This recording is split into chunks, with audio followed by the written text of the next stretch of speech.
Eclesiastes 7, versículo 8. O título dessa mensagem é Um tempo para reconstruir. Um tempo para reconstruir. Talvez alguns de vocês vieram aqui para assistir a legitimação de um ente querido, de um parente, mas eu quero dizer para você, Deus ele te trouxe aqui para falar algo poderoso. E para todos que estão aqui debaixo desse céu profético, está chovendo, mas a chuva para mim é profética, porque a chuva fala de bênção. Se está chovendo é porque o céu está aberto. E o Senhor está legitimando esse tempo com chuva e com bênção. E aquilo que Deus tem colocado no seu coração, aquilo que Deus colocou um sonho, aquilo que você talvez abriu mão, porque se achou inadequado, se achou uma pessoa que já não é mais capaz de fazer aquilo. Eu quero dizer para você, você vai sair daqui hoje reconstruindo em Deus tudo aquilo que o diabo disse que você não era mais capaz de fazer. O Senhor não te trouxe aqui para prestigiar um parente, o Senhor te trouxe aqui para te colocar no centro da tua história, daquilo que Ele te chamou para fazer. O Senhor não te trouxe aqui hoje para te mostrar que no palco da vida que Ele te colocou, você não é coadjuvante, você é o ator principal. E hoje Ele vai te trazer esse entendimento. Quantos querem sair daqui com esse entendimento? Glória a Deus. Olha o que diz Eclesiastes.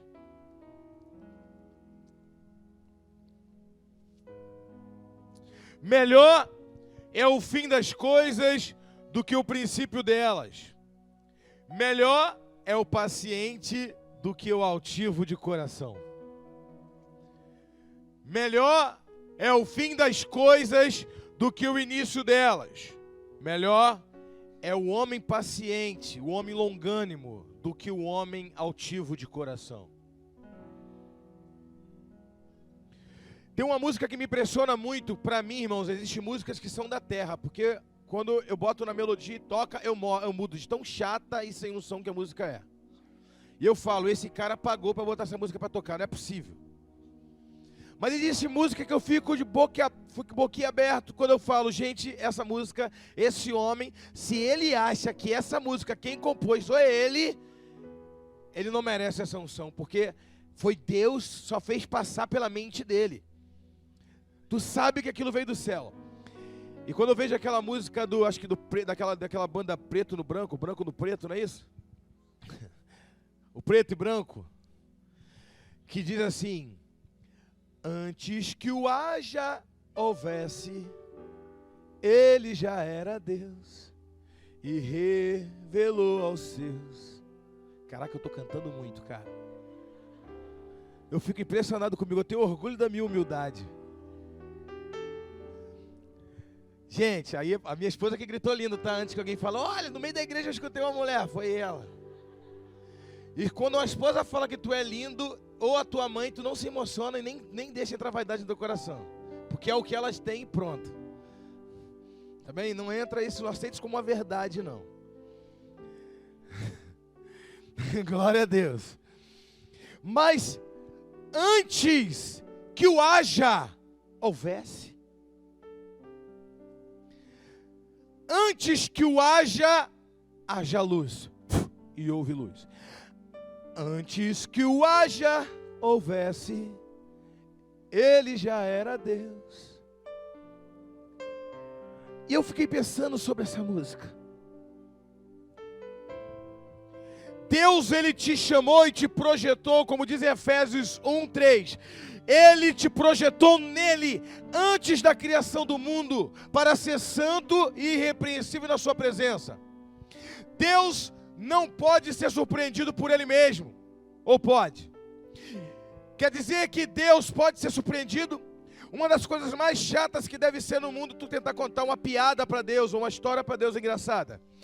Você quer criar uma intimidade com ele e fala, quero contar uma história para o Senhor. E aí, ele já sabe o final da história, ele fala, cara, já sei. Quantos aqui já contaram uma piada? Alguém está contando uma piada para você e você já conhece a piada. E aí o cara está contando tão empolgado aquela piada e você fica sem graça, fica assim. Eu espero ele contar e dou um sorriso amarelo. Que legal essa piada. E faço de conta que eu não sei. Não é assim mesmo? Ou eu já falo para ele assim, olha, essa eu já conheço. E ele fica murchinho, porque ele está tão empolgado contando a piada. Eu fico imaginando Deus. A gente querendo contar uma piada para ele. Você, essa eu já sei o final, Davi. Eu falei, não, mas eu tenho uma que o senhor não sabe. Calma aí. Então tu não tem como arrancar o sorriso de Deus. Tem, vou te explicar. Imagine só comigo. O que eu estou trazendo aqui para vocês é um entendimento de quem Deus é. Quem entende isso? Se você não entende que Deus é pai, e pai conversa, pai se diverte, pai ri, então ele não é pai. Você pode dar qualquer nomenclatura para ele. Porque um pai brinca com o filho, o pai se importa com o filho, o pai conversa. O pai não só manda, o pai tem relacionamento. Você pode se ver só como servo, não tem problema, eu respeito a tua estrutura de religião. Não estou aqui para quebrar paradigmas seu. Porém, respeite a minha opinião de me sentir filho e teu relacionamento com ele. Se você não souber quem é Deus, você vai andar numa linha. Qual? Você vai entrar para o teu quarto e você vai começar a chamar a Deus. Senhor, vem com a tua presença. Quantos de nós colocamos uma música? Quem é da visão, então, né? Vai lá e coloca uma radinha e começa. Senhor, vem, Senhor, no meu quarto. Vem, eu quero ouvir sua voz. Senhor, eu quero sentir tua presença. E aí você começa a sentir aquela presença vem fluindo. E aí você começa, daqui a pouco, corta tudo e você fala, uau, eu pensei que Deus ia falar comigo. Eu pensei que ia descer uma nuvem aqui, que Deus ia falar, ia acontecer, mas algo interceptou essa presença. É como se Deus estivesse falando contigo, como é que você quer a plenitude da minha presença se você só me conhece em parte? É isso que tem acontecido com essa geração, uma geração que clama pela plenitude de um Deus que ele só conhece um terço. Nós vivemos uma geração, e esse terço que você conhece, é uma parte de um Cristo que te revelaram pela religião. Nem foi pela tua própria experiência que você teve com ele. Então essas estruturas nos limitam. Porque nós criamos um Deus que nunca existiu. Um Deus a partir da nossa linha de entendimento. Deus, ele não existe, como diz C.S. Lewis e outros teólogos. Deus não existe. Por que Deus não existe, apóstolo? Porque eu e você, nós existimos. Algo que não existia e passou a existir. Deus, ele acontece. Deus, ele é o acontecido. Deus, ele é eterno. Só existe quem um dia não existiu e passou a existir. Deus, ele é eterno. Deus não cabe no meu e no teu imaginário. Então não limite Deus, porque Ele nunca limitou tua fé, então não limite Ele. Cada um tem a fé e vai até aonde as paredes da sua alma permitem. Deus nunca nos limitou, a religião nos limita. Então quando você cria uma estrutura, eu pequei, eu me afastei, eu dei mole, olha, não funcionou para mim, não deu para mim, eu acho que eu tinha um chamado de ser pastor e tinha e não tem mais, então nunca teve. Já viu aquelas pessoas que falam assim, eu larguei o ministério, eu sou pastor e deixei de ser pastoreado. Mas engraçado, quando ele foi ungido, ele disse, Deus me chamou, foi Deus que me colocou no ministério, e agora ele largou. Irmãos, tu não pode sair do lugar que Deus te colocou. Se você saiu é porque não foi Deus que te colocou, foi você que se colocou. Porque nenhum homem pode sair de uma condição que Deus colocou. Se Deus te chamou para ser um líder, então você não pode deixar de ser líder. Porque foi Deus que te colocou.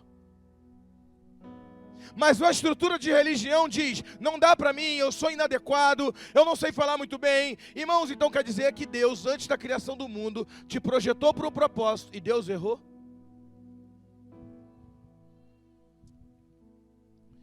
Imagine, um dia eu estava no circo com o Jorge Lucas era muito pequeno, eu não quero nem contar essa história do circo, que é muito hilária, mas eu vou pular essa parte. E aí o palhaço, caía, o Jorge Lucas dava gargalhada, ele era pequenininho. E eu, adulto, eu sabia que aquela queda dele era proveniente de um ensaio, mas a criança não sabe. E ele dava gargalhada, como se estivesse acontecendo de verdade. E valia cada ingresso, cada pipoca de R$30. Porque isso é uma palhaçada.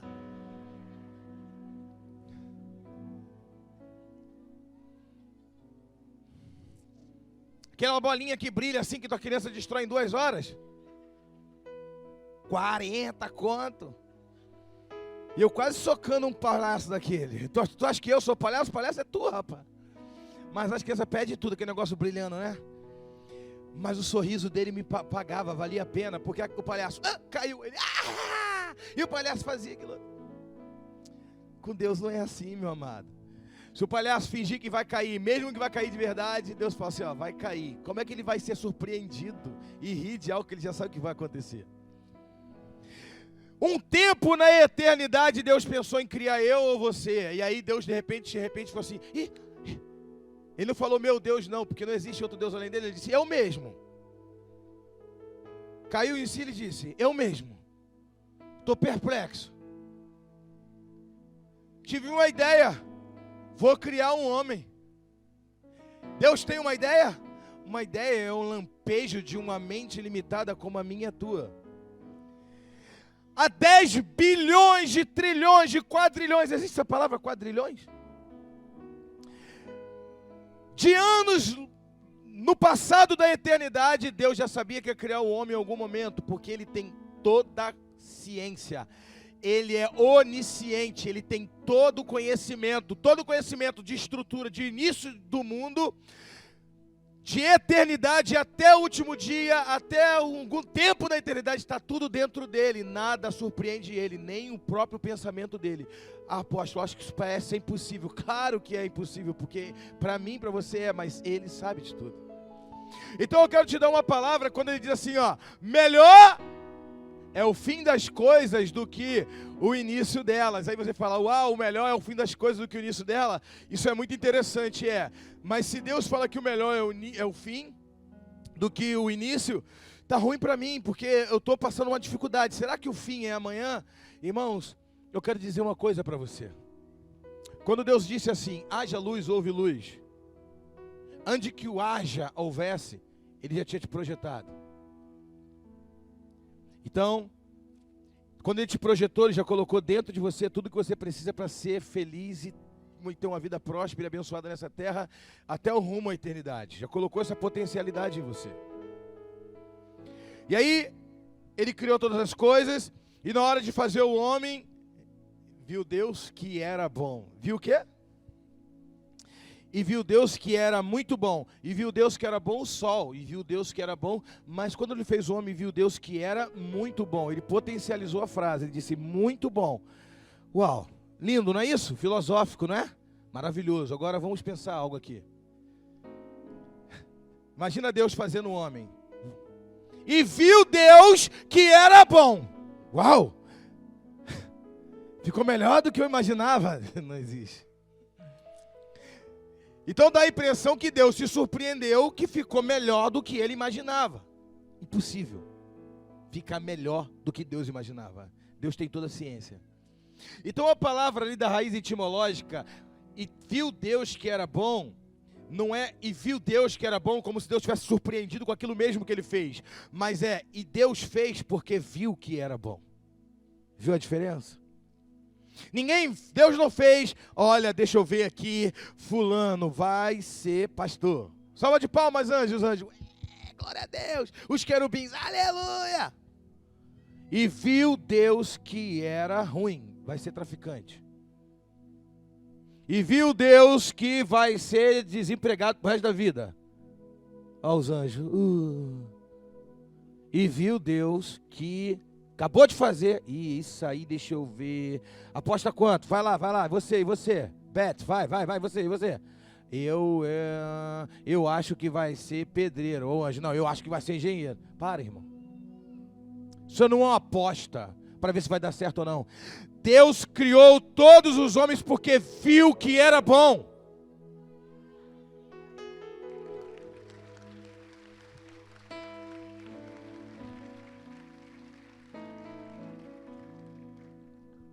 Quem está entendendo isso? Quando Michelangelo, ele fez a estátua de Moisés, está lá no museu em Roma, se eu não me engano. Quando ele acabou de fazer, ele ficou tão impressionado que a estátua ficou tão perfeita, que segundo os historiadores, ele ficou quase 3 horas parado de frente para a estátua, emudecido. E várias pessoas ali olhando aquilo ali, ele perplexo olhando para a estátua. E depois de muito tempo, ele quebrou o silêncio e disse uma frase em italiano. perché não parla? Por que não fala? Ficou tão perfeito, por que não fala? Ele ficou tão impressionado com aquilo que ele fez, que ele não acreditou. Mas Deus não é assim. Deus não se impressionou quando te fez, porque Ele já sabia como você seria. Então, irmãos, não é um jargão, não é uma palavra aqui que eu estou querendo liberar para te trazer uma motivaçãozinha, não, e você sair daqui se sentindo melhor, não. O que eu estou falando aqui é algo que é poder de Deus para você, que é uma manifestação da glória eterna de Deus para você. Você não nasceu para dar errado, Deus não faz nada para dar errado, porque um Deus que é poderoso e perfeito jamais faria algo imperfeito. Quem entende isso? E Ele está o tempo todo refazendo as obras das nossas decisões erradas. O problema é que nós conhecemos Deus em parte. É muito interessante. Quem aqui já tomou um sorvetinho de baunilha? Tu gosta, David, de baunilha? Rapidinho, teu pai vai comprar um para tu amanhã?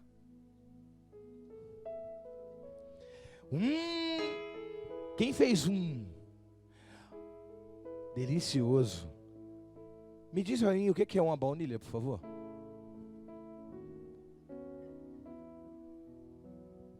Alguém aqui pode me dizer o que é uma baunilha?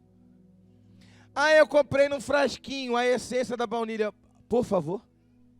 Tu que é amante do sorvete de baunilha, por favor, me fale o que é uma baunilha. Pastora Aline, quer a palavra? Muitas das vezes nós gostamos daquilo que nem conhecemos, né? Então são simpatizantes. Uma química, né? Não sei. Aí eu pesquisei o que era uma baunilha. E uma baunilha parece uma vagem. É muito feia. Melhor tu nem ver, senão tu não vai comer mais. A verdade é que nós conhecemos Deus igual nós conhecemos o nosso saboroso sorvete de baunilha. Eu não quero nem saber de onde foi a coca foi feita, irmãos. Porque já deram ela pro diabo há muito tempo. Se tu pesquisar aí, que tu vai entregar mesmo o inferno inteiro. Olha o nome, coca, da folha do poejo? Não sei. Né? Então não quero nem saber. Por isso agora eu só estou tomando Sprite.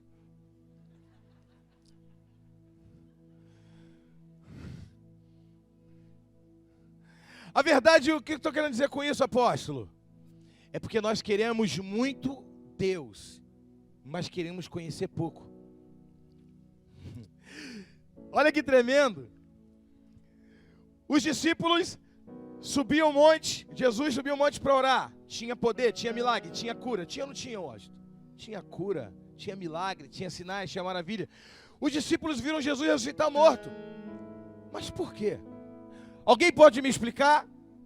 Alguém aqui, por obséquio, pode me explicar por que os discípulos não perguntaram: Senhor, nos ensina a ressuscitar o morto?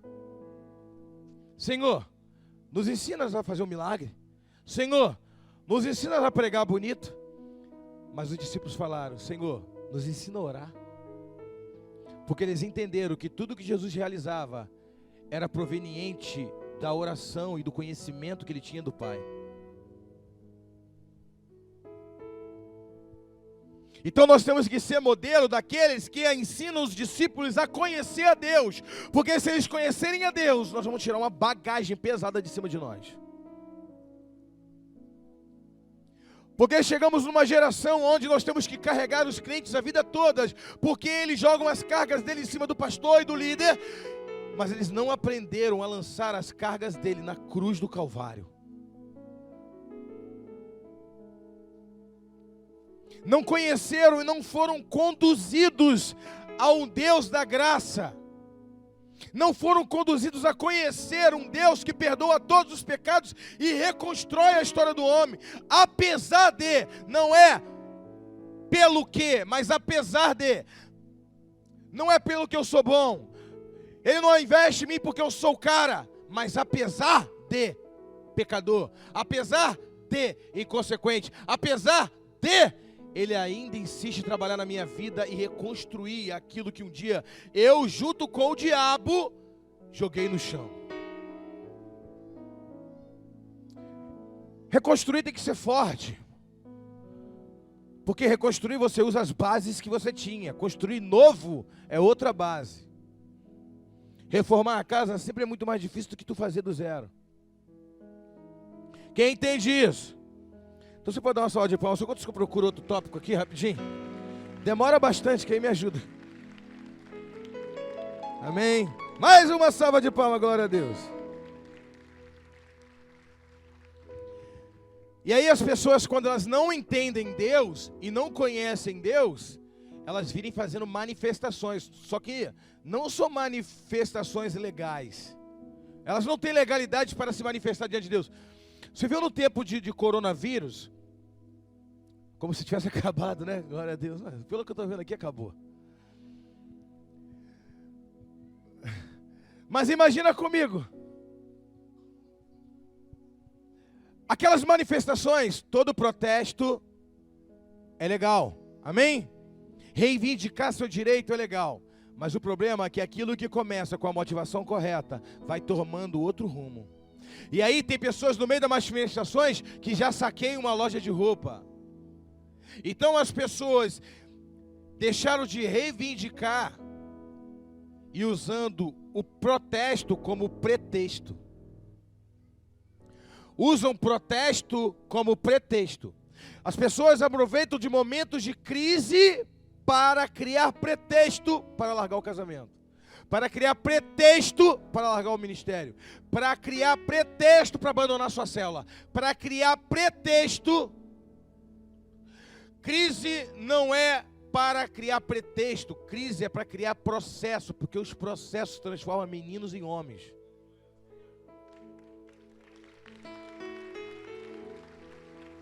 Você pode fugir dos processos, mas vai ser sempre um nanico espiritual. Porque Deus não pode tocar em você, porque você é um bebelô. Mas se você quiser ser filho, quiser crescer, você vai avançar na vontade de Deus. Quem entende isso? Glória a Deus.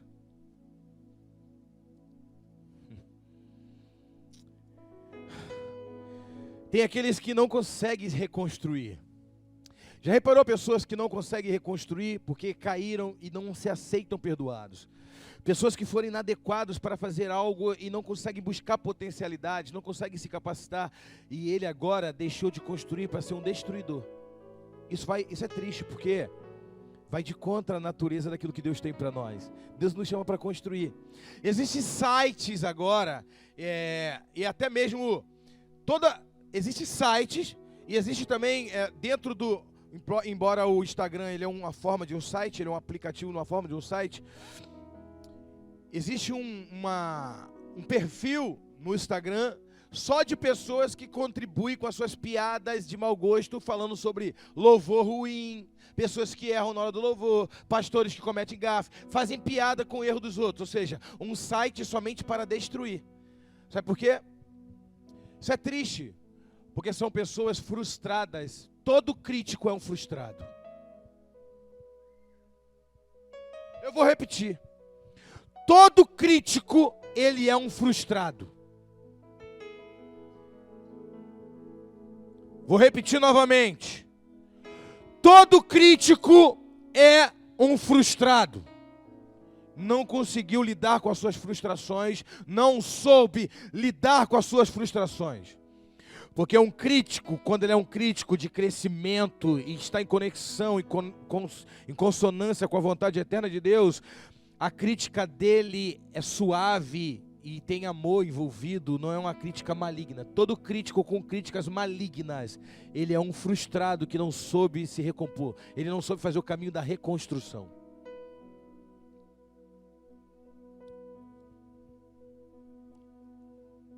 Quem está começando a entender a pregação de hoje?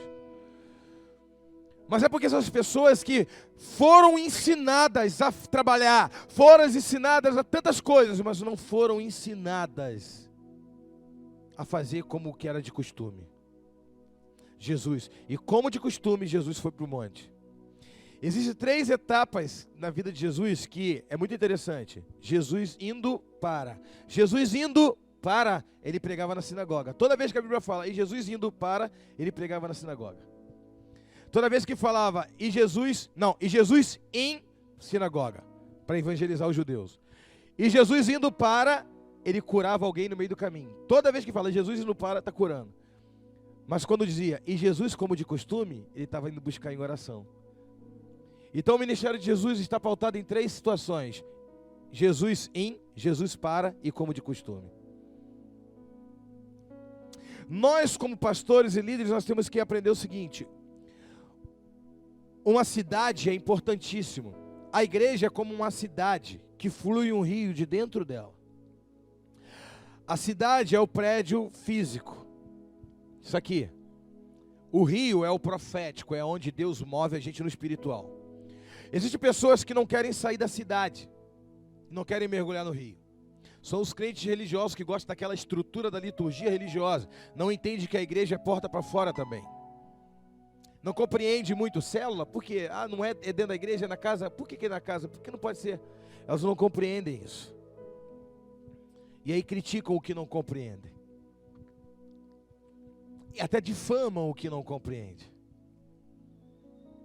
Logo depois, vem aqueles que só querem ir no rio e dizem, eu não preciso de ficar na cidade.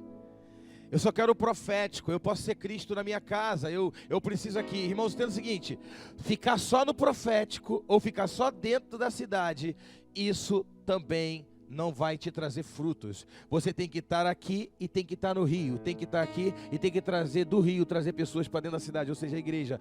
É um sincronismo. A Bíblia diz que os discípulos estavam com Jesus no monte e eles queriam ficar só no profético. Quando Elias apareceu, uau, Moisés, e todo mundo, uau, Moisés está aqui. Esqueceram até quem era Jesus e falou, que bom, mestre, estarmos aqui, vamos fazer uma cabana para cada um. E a voz veio do céu e disse, esse é meu filho, ouça ele. Larga a estrutura religiosa. Quando eles viram Moisés, eles viram Elias, porque Elias representa os profetas do Antigo Testamento e Moisés representa a lei. Então quando eles viram Elias e Moisés, eles abandonaram a graça de lado, porque Jesus disse, ei!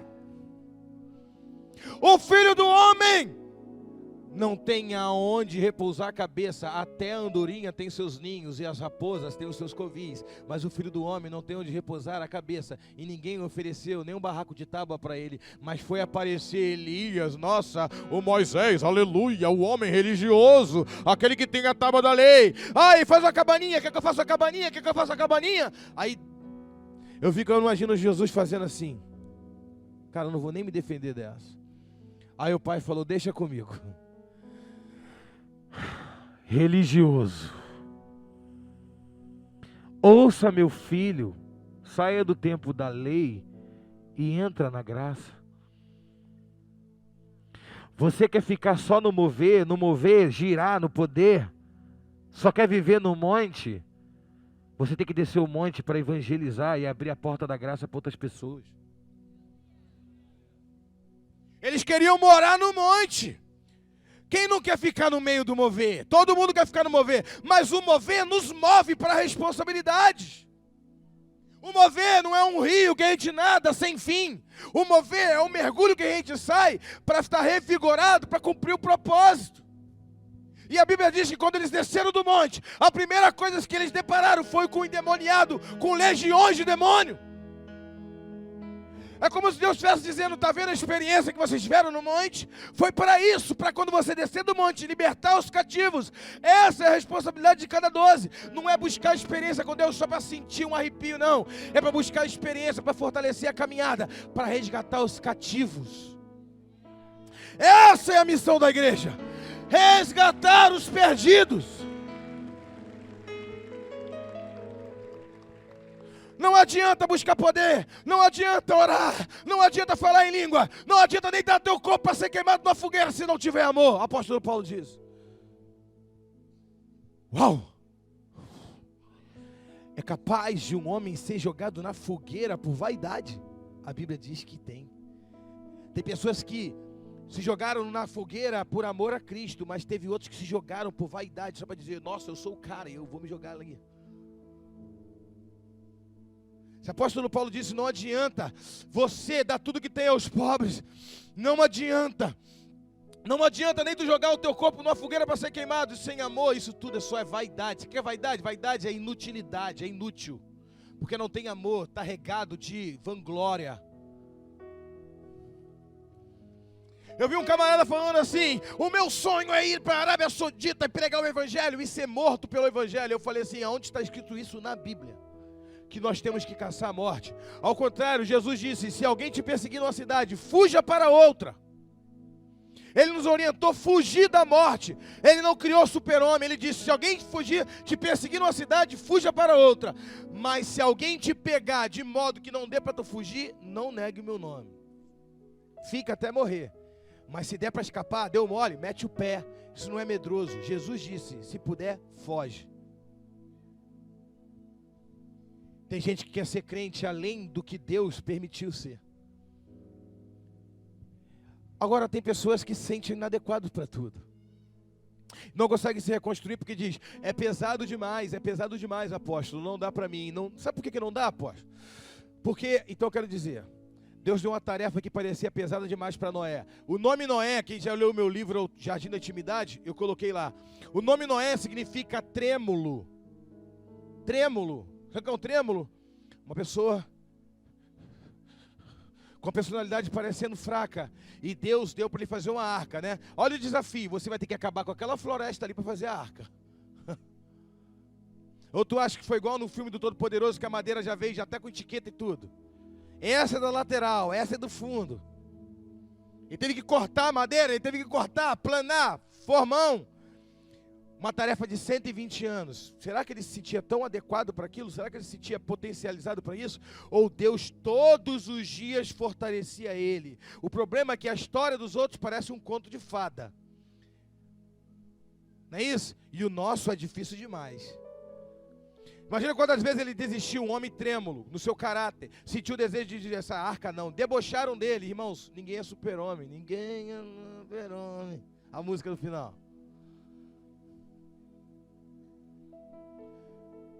E aí pegou Pedro, que se chama vacilão. Que é isso, o nome de Simão? Simão, vacilão.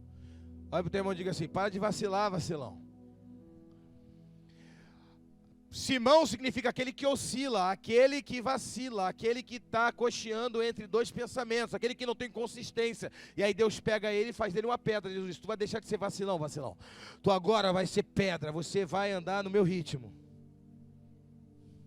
Quem entende isso? Por que Deus não vai usar você? Por que você acha que Deus não é capaz de usar você? O diabo criou essa estrutura na sua mente, dizendo que você não pode, que você não consegue. Essa empresa, você é empresário? Empresário, se você é com mau emprego, sorri. Quantos aqui falaram assim: eu vou ser empresário, eu vou crescer, eu vou ser empresário? Aí a mãe falou: vai arrumar um trabalho de carteira assinada. Não mata o empresário na sua casa, não, deixa. Se ele sente vontade de ser empresário, deixa ele vender bala house, mas não aprisiona ele naquilo que ele não nasceu para ser, não. Dê asas para ele. Acredita. Mas aí você acha que você não pode, não é isso? Reconstrói. Você pode hoje escolher ser uma pessoa amarga, frustrada, que critica todo mundo aí na igreja. Ah, choveu. Ah, não tinha lugar para sentar. Ah, não gostei. E aí, fulano, como é que foi o culto lá? Não gostei, sei lá, choveu em mim. Ah, não sei o que lá, aquilo outro. Mas na fila da lotérica pega até tempestade, né, para pegar o auxílio. Mas ainda bem. Mas beleza. Ali pegou o quê? Pegou 3 negócios aqui de éter aqui, porque isso aqui não é uma gota, é chumaço de éter. Pegou aqui em mim, me incomodou demais. Não gostei da tua igreja. Pastor é barbudo demais. Aí eu arranco a barba. Cadê a barba? Não tem personalidade não, aquele pastor? Morta de barba. São pessoas críticas que não conseguem reconstruir, mas é porque na verdade elas não conseguiram vencer suas frustrações. Mas Jesus, ele não desiste de nós. Ele diz assim: eu quero ajudar você. Uma frustração, ela não pode ser maior do que a minha graça na sua vida. Só depende do quanto você me conhece. É triste isso. Para tu ter uma ideia, hoje nós vivemos num tempo em que pastores e líderes, eles pregam o evangelho, eles dão célula, eles pregam no púlpito, pregam em Gideões, pregam não sei o que lá, pregam não sei mais aonde. Mas quando ele entra para o quarto, ele tem dúvida da salvação dele. Ele não entendeu o que é a graça. E tem medo do arrebatamento. Será que eu vou ficar? Qual desculpa que eu vou dar se eu ficar? Mas eu não tenho pecado, não tenho amante, não tenho nada. Mas ainda assim sente que vai em qualquer momento ficar. Isso é rejeição do passado. Deus não vai te rejeitar não, irmão. São feridas. Você não entendeu o que é o amor de Deus e a graça? Não tem nada a ver contigo, tem a ver com o caráter dele. Irmão, eu vou repetir, não tem nada a ver contigo. Tem a ver, não nada, tudo a ver com ele também, é uma música. Eu estou só dando um chavão para vocês, aí para vocês não ficar esse negócio de mi, ré, não sei o que lá, aquilo outro, tentando adivinhar a música. Isso é a graça. Porque tem muito convidado, porque quarta-feira pode ser a lei. Eu estou pregando a graça, então fica na moral. Amém? E aí, você diz, Senhor, eu não consigo, não dá para mim. E Deus disse, eu já vi teu final. Mas Billy Graham também viu. Billy Graham um dia chegou no púlpito e imortalizou uma palavra quando ele disse, irmãos, fica tranquilo, eu li a última página da Bíblia, vai ficar tudo tranquilo, vai dar tudo certo. Foi igual a Ruth quando estava todo mundo por enquanto, todo mundo agoniado lá em cima, lá em pé, a Ruth, minha filha, no banco de trás, todo mundo, gente, a Ruth falou, gente, vai dar tudo certo. Às vezes Deus tem que usar uma criança para dizer, vai dar tudo certo. É como se Deus estivesse dizendo para você, eu te prometi, não é? Então eu vou cumprir. Sabe qual é o problema, meu amado? Eu vou dizer para você. Sabe qual é o problema de muitas pessoas que não conseguem se estabelecer na promessa? Porque tem uma mente de fuga. Eles estão sempre fugindo do Egito em vez de se estabelecer na promessa. Eu estou aqui na igreja, mas meu Deus, até quando eu vou resistir na igreja? Gosto de uma cervejinha, eu gosto do pagodinho, meu corpo. Ai meu Deus, passei natura, já estou até me tremendo. Ui, Jesus amado. E aí a pessoa fica, Jesus amado, o meu passado está me assolando. E aí Jesus disse, ei, tu saiu do Egito, para de ficar lutando para voltar para lá. Corre no rumo da terra prometida.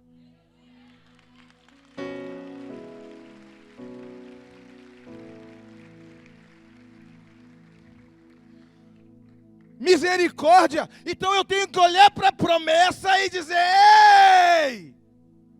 Eu não vou mais olhar para o passado não me ameaça mais, porque o futuro eu estou vendo pelas óticas de Deus, eu já consigo ver o meu milagre, meu marido convertido, minha esposa convertida, a minha vida estabelecida. Aliás, eu vou transcender, eu já consigo me ver nas bodas do Cordeiro lá na eternidade.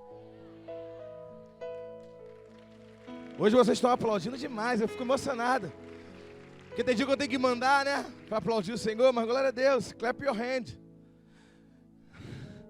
Glória a Deus. Mas o problema, irmãos, eu não... Sabe o que vale a pena viver? Viver pelo milagre. Viver o propósito. Gente, eu quero pregar, eu quero acabar o culto, hein? Acaba 9 horas. Minha amor, a gente mudou a regra do negócio. Os pilotos do Japão, eles começaram na Segunda Guerra Mundial jogar os aviões em cima dos navios que se aproximavam do território japonês. E eram chamados de os kamikazes. São aqueles que davam a sua vida e jogavam o avião em cima do navio e destruíam o navio inteiro. Eles davam a vida por aquele propósito. Mas os kamikazes, o nome kamikaze não é por causa disso. É porque 40 anos antes, os mongóis é um país, tá, gente? A Mongólia. Os mongóis tentaram invadir o Japão com uma esquadra de inúmeros navios. E quando eles se aproximaram do Japão, veio um vento, mas um vento muito impetuoso e destruiu todos os navios afundaram. E eles deram o nome desse vento de kamikaze, porque kamikaze significa aquilo que é divino. Então eles deram o nome àquele vento. Então eles deram o mesmo nome para os homens que jogaram o avião, o nome do vento, que 30 anos atrás salvou eles de uma atrocidade. Os mongóis iam entrar matando todo mundo, mas aquele vento livrou eles. Então, irmão, sabe o que eu quero dizer para você? O problema é que quando o vento sopra a nosso favor, ele é divino, mas quando ele sopra contra, a gente acha, não é tão divino assim. Porque dentro do nosso DNA, nós achamos que a vida são só os acontecidos que são provenientes daquilo que eu quero, daquilo que para mim está bom, daquilo que é conveniente para mim. E sabe o que é maturidade, irmão? Maturidade é saber que Deus abriu uma porta para você. E saber que também Ele fechou aquela porta. Isso é maturidade. Saber discernir as coisas. Que até as coisas que quando acontecem ruim para nós, é para nos mover para algo superior. Nós podemos ficar frustrados e murmurando, reclamando, e não reconstruir, não experimentar aquilo que Deus tem para nós. Deus tem nos chamado para ser reconstrutores. Deus tem nos chamado para curar as nossas frustrações e dizer, ei, eu ainda não desisti de você. Você que desistiu do propósito. Chegou o momento que aqueles aviões falaram assim, ei, há 30 anos atrás, o vento divino fez isso por nós, destruiu todos os navios, mas agora a gente não vai ficar contando com o divino o tempo todo, nós temos que tomar uma iniciativa. Quem vai fazer? Então, eles entenderam, vale a pena dar a vida pelo propósito, mas não vale a pena viver como um covarde. Um dia eu entrei no batalhão ali em Belford Roxo, assim que inauguraram o batalhão de Belford Roxo, eu trabalhava com venda. Eu fui vender uns produtos para os policiais e tinha um quadro com uma pessoa lá, um soldado, e estava escrito herói. E eu perguntei assim para um policial assim, eu não entendo muito dessa questão de militarismo, até porque eu nem o quartel não servi. Servi para casar com a mulher mais linda do mundo e ter bastante filhos, que são 5, né, amor? Graças a Deus. O restante. E aí eu falei, eu sei que morreu mais pessoas aqui. Porque eu tive até conhecidos meus, não amigos, mas conhecidos meus, que serviram nesse batalhão e morreram. Por que só tem a foto de um homem? Ele disse, não, esse aí morreu em serviço. Aqui só tem a foto de quem morreu em serviço. Quem morre em serviço é herói. Quem morre fora do serviço é desertor. Entendeu? Até o homem sabe o que é honraria. Então é melhor morrer como um herói do que eu morrer como um desertor. Porque o apóstolo Paulo diz, combati o bom. Calma aí. Combati o quê? Então significa que existe combate ruim? Porque se ele combateu o bom combate, é porque existe combate ruim? Sabe o que é o combate ruim? É aqueles que Deus não te chamou para combater e tu está combatendo pela tua desobediência. Porque tudo que Deus te chama para fazer, Ele vai sustentar até o final. Mas aquilo que você começou a fazer, sem autorização de Deus, você vai ter que sustentar até o final. Por isso que o maior fracasso que o homem pode ter, é ter sucesso naquilo que Deus não te chamou para fazer.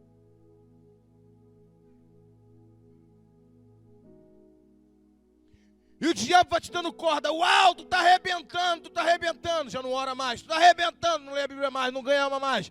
Está tendo sucesso naquilo que Deus te chamou. Esse é o teu maior fracasso. O maior sucesso é ter sucesso com Deus. Naquilo que Deus estabeleceu. Sua boa, agradável e perfeita vontade. Clap your hand. Vou falar em inglês agora porque vocês são chiques. Quem entende isso? Quem consegue entender? Irmãos, não faça da crise um pretexto. Faça até protesto. Mas não use a crise como pretexto para abandonar o ministério. Porque tantos homens passaram. Apóstolo, ser líder de célula nesse tempo é muito difícil. Pregar o evangelho é muito difícil. É muita depravação. Ah, legal, né? Então eu vou te levar para pregar, abrir uma célula lá em Sodoma e Gomorra, tu vai ver o que é depravação. Sempre houve depravação, desde a criação do mundo. Aliás, o primeiro homicídio da terra foi um genocídio. Caim matou 25% da população da terra. Só tinha ele, Abel, Adão e Eva. Morreu 75% ficou. Morte existe desde o início. Pecado, quer mais? É muito difícil ser justo. É muito difícil pregar o evangelho nesse tempo. A gente tenta, as pessoas não entendem, Fala isso para Jeremias, que ficou 23 anos pregando na porta do templo. Jogaram ele no poço de imundície, deram tapa na cara dele e ainda deram o nome dele de profeta chorão, porque escreveu um livro de lamentações. Sempre houve pessoas depravadas, sempre houve justo, sempre houve trevas e sempre houve luz. Mas sabe o que está acontecendo hoje? Nós estamos vivendo uma geração de pessoas que ficam discutindo com as trevas. A luz não discute com as trevas, ela aparece somente. Fica batendo boca com quem está em trevas. A luz, ela só acende, ela não discute. Ela entra, as trevas se dissipam. E eu vejo pessoas discutindo com o ímpio, que não concorda, que não sei o que lá, de religião. Pode ser pastor ou não pode? Apóstola, pode ou não pode? Pode ou não pode? Não discute com quem da treva, só acende a luz. Cumpre o teu propósito. Cumpre o teu propósito. Porque você está se distraindo. Não se preocupe com quem te persegue, se preocupe com quem te distrai. Quem te percebe te coloca no rumo daquilo que Deus tem para você. Quem te distrai vai diluindo a sua vida. E quando tu vê, já acabou. Teu coração já foi embora, já mudou de propósito. Fica focado naquilo que Deus estabeleceu. Não olhe para o lado, olhe para cima, olhe para o alvo. Não olhe para trás, estabeleça, olhe aquilo que Deus está querendo que você veja. Olhe somente aquilo que Deus quer que você veja. Um dia eu lembro na sala de edificação lá em Caxias, o Vinícius colocou um vídeo de 1 minuto. Falou, apóstolo, tem um vídeo muito de 1 minuto. Eu gostaria de, o senhor pode colocar? Eu achei maravilhoso. Um homem foi mergulhar numa piscina daquela olímpica, tipo 100 metros, e ele mergulhou por debaixo d'água, na apneia, não tinha recurso nenhum, ele mergulhou, ele disse, o alvo dele era chegar no outro lado. E ele mergulhou por debaixo d'água, de olho fechado, e quando chegar no meio da piscina, ele não estava aguentando mais, ele tentou, e a perna dele já estava estremecendo, ele falou, vou ver o máximo que eu posso. E ele levantou no meio da piscina. Então, no outro dia ele se recuperou, ele botou um óculos de natação e mergulhou de olho aberto, na mesma piscina. E ele mergulhou, quando chegou no meio da piscina, ele insistiu mais um pouquinho. Quando passou um pouco do meio, ele viu a parede lá do outro lado. E ele foi, e ele foi, e ele foi, e ele foi. Ele disse, eu estou vendo a parede. Ele insistiu mais um pouquinho e ele chegou. Sabe por que ele chegou? Porque ele conseguiu ver o objetivo. Sabe por que muitas pessoas param no meio do caminho? Porque não conseguem ver o que Deus tem para te mostrar. Porque não vai para o lugar secreto, porque para de orar, porque se distrai, porque para de ler a Bíblia, para ver fofoca, começa a ver fofoca, vê o que as pessoas dizem de errado e perdem o foco do lugar secreto. Começam a ouvir fofocas ditas do quarto, do lugar trancado, mas não conseguem ouvir uma palavra profética de céu aberto. Perderam o foco do que era eterno. Mas eu quero dizer uma coisa para você. Melhor é o fim das coisas do que o início delas. Billy Graham disse isso, mas eu estou reafirmando. Jesus disse isso. Salomão disse isso. Melhor é o fim das coisas do que o início dela. Quem entende isso? Tem uma frase nos Estados Unidos que diz: God will, God's will. God is faithful to fulfill, que significa Deus é fiel para cumprir a promessa. Mas ele diz assim, God will, God fulfill. Ele diz, olha, Deus te enviou, Deus te chamou, então Deus vai sustentar, Ele vai cumprir. Já não foge de você. É a vontade soberana de Deus. Ele vai te dar recursos, Ele te chamou. Porém, irmãos, entenda o seguinte: tem pessoas que falam assim, apóstolo, eu não tenho certeza se essa porta é de Deus, por isso eu não duvido que Deus é poderoso para me sustentar, mas eu tenho dúvida se essa porta é de Deus. Então eu falo, refaça o caminho e comece a orar antes de pedir Deus abrir a porta.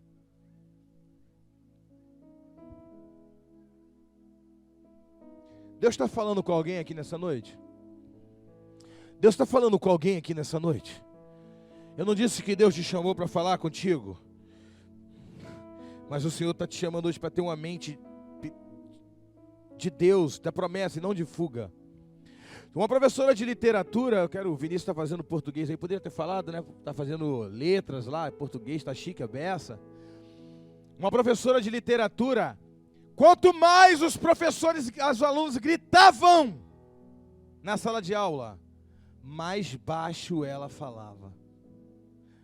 E alguns perguntavam, que essa professora é louca? Quanto mais as pessoas fazem algazarra e gritam na sala de aula, mais ela fala mais baixo. Ele não entendeu. Essa professora, ela criou uma cultura. Eu não vou gritar para que todos ouçam. Eu vou falar para quem quer ouvir. Aqueles que quiserem ouvir vão sentar aqui no banco da frente, porque estão interessados em ouvir. Então eu não vou gritar para que todos ouçam. Eu vou falar para aqueles que querem ouvir. Deus não vai falar contigo no meio dos teus ruídos. para que a voz dele não venha a ser confundida com qualquer voz. Falar para quem não quer ouvir é dar pérola aos porcos. Deus fala para quem quer ouvir. Deus chama o homem para perto para comunicar o homem. Ouvir Deus é um privilégio. Clama a mim e responder-te-ei e anunciar-te-ei coisas grandes e ocultas que poucos sabem. Querer estar perto de Deus é um privilégio. Ele não vai gritar para todos ouvir. Mas ele vai dizer, olha, limpa os seus ruídos, que você vai ouvir melhor a minha voz. Tira os ruídos, você vai ouvir minha voz. Eu não vou ouvir aumentar o tom da minha voz. Você que tem ruído demais na sua vida, muita briga, muita confusão, muito problema, muita fofoca, muita mentira, tem ruído demais na sua vida. Eu estou falando e não vou alterar minha voz. Eu vou falar do jeito que eu acho que eu tenho que falar. Porque melhor é o fim das coisas do que o início dela, e o paciente do que o homem que anda de orgulho e altivez. Melhor é aquele que sabe esperar, porque até o silêncio de Deus pode ser ou não. Entenda. Vivemos uma geração que não sabe ouvir não para nada. Não sabe ouvir não de nada, fica de cara emburrada. E Deus está te chamando, dizendo, eu quero te trazer maturidade. Ser filho tem que saber ouvir sim e ouvir não. E não é não. O dono da SpaceX, eu falei sobre semana retrasada sobre ele, não foi? Ele foi lançar um foguete, a primeira empresa que mandou um foguete para a Lua de forma privativa. Todos os países mandam pelo governo governamental, mas ele, uma empresa, pela uma iniciativa privada, quis mandar um foguete. Então ele quis mandar um foguete muito especial, eu acho que nem o governo conseguia mandar. E aí juntou o presidente dos Estados Unidos, os presidentes de muitas nações do mundo, várias pessoas para lançar o foguete. E estava todo mundo ali esperando. E alguém disse assim, ninguém sabe quem disse, mas alguém disse, o foguete não vai ser lançado hoje. O tempo não está favorável. O foguete não vai ser lançado hoje. E não foi lançado. Alguém poderia falar, não, o presidente dos Estados Unidos aqui, tem gente de outras nações, pegaram o avião, vieram de longe, vamos lançar com esse tempo mesmo. Mas eles acataram a voz de alguém experiente no meio que disse, o tempo não está favorável. E eles esperaram mais 2 meses e lançaram o foguete teve perfeição. Mas sabe o que acontece? Existem coisas que Deus fala, não é tempo para isso. E você lança o foguete, agora lançou, agora a responsabilidade é tua. Aprenda a guardar os tempos, isso é maturidade. Atenda a discernir os tempos, isso é maturidade. Porque se você fez algo sem a minha autorização, você vai ter que arcar com isso. Mas se você fizer, porque tu ouviu minha voz, eu vou arcar com tudo. Existem lutas que Deus não nos chamou para lutar. Vale a pena lutar os bons combates, mas os ruins combates é pedreira pra gente, a gente não aguenta não. A melhor coisa é falar assim, eu estou cansado de lutar o péssimo combate. Casei com quem não era para casar, andei com quem não era para andar, roubei o que não era para roubar, fiz o que era, apesar que roubar não era para roubar nada. Tudo bem, mas eu peguei o embalo aqui, estava tão filosófico. Antes que alguém fale, o pastor disse que existe coisa... Mas a verdade é que Deus diz, tu está lutando guerra, não bota essa guerra para cima de mim não. Abandona isso aí, essa situação aí, se refaça nessa situação aí. E começa a lutar os combates que eu coloquei diante de você. Pede perdão, se arrepende, clama por misericórdia. O Senhor é fiel. E aí eu quero trazer uma palavra de esperança para vocês, antes de nós partirmos para o final do culto. E a cereja do bolo, né, a unção.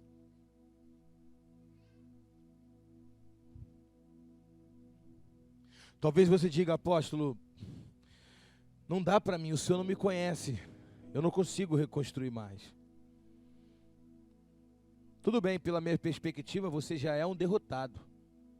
Mas eu não quero que você veja pela minha perspectiva, não, eu quero que você veja pela perspectiva daquele que te viu antes da criação do mundo. Você pode até fazer cara de bocas para mim e dizer, apóstolo não me compreende. Que bom que eu não te compreendo, porque assim eu não vou sofrer junto contigo. Essa luta que tem que sofrer é você só. Mas eu te garanto uma coisa, Deus vai te levar até o final, Ele já viu o seu final. Deus não começa nada. Deus não começa nada que não tenha terminado primeiro. O tempo, o futuro para você é um tempo, para Deus é uma realidade, amado. O futuro para Deus, para você é só um tempo. Para Deus já é uma realidade. Deus já está pisando no teu futuro. Aliás, o teu futuro já é passado para Deus. E se Ele falou, o melhor é o fim das coisas, é porque o melhor é o fim das coisas. E ponto. Ah, meu Deus, não está entendendo não. Sou eu que estou falando não, amado. É a palavra. Permanece fiel. E você vai ver o que Deus vai fazer na sua vida. Eu não sei como você chegou aqui hoje, sem esperança, quebrado, moído, falido. Mas a crise é para te promover.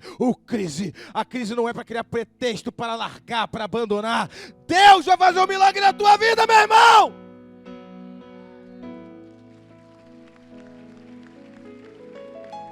Deus te chamou. Tu não tem noção de quem Deus é, irmão. Você se baseia e criou um Deus pelas tuas experiências negativas. Deus é poderoso para fazer infinitamente mais do que a sua mente limitada pode imaginar. E aí eu quero fechar essa palavra. Eu tenho muitas coisas para falar, mas eu vou parar por aqui. Senão quarta-feira eu não vou nem conseguir pregar.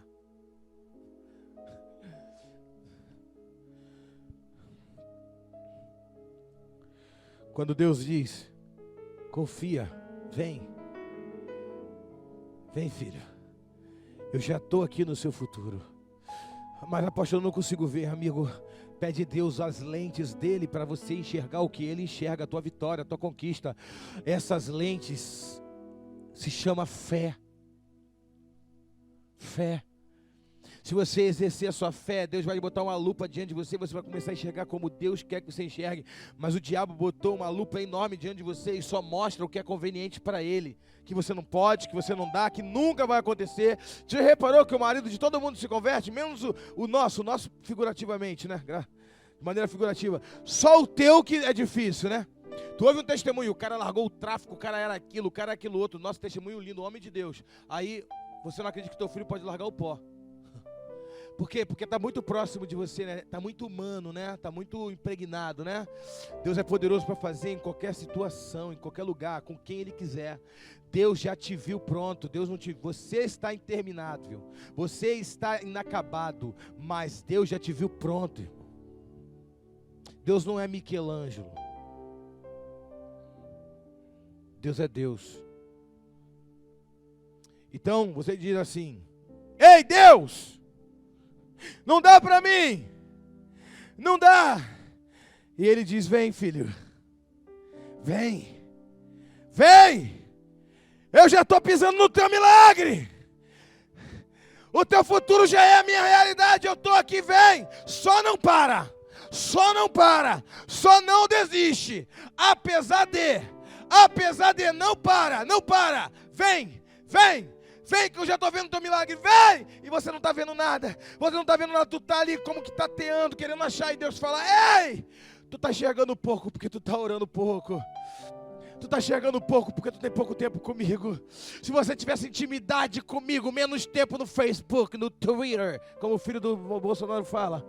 Se você tivesse mais tempo comigo do que no Instagram. Se você tivesse mais tempo comigo, você estava enxergando o que eu enxergo, mas você só está enxergando o que o diabo quer que você enxergue.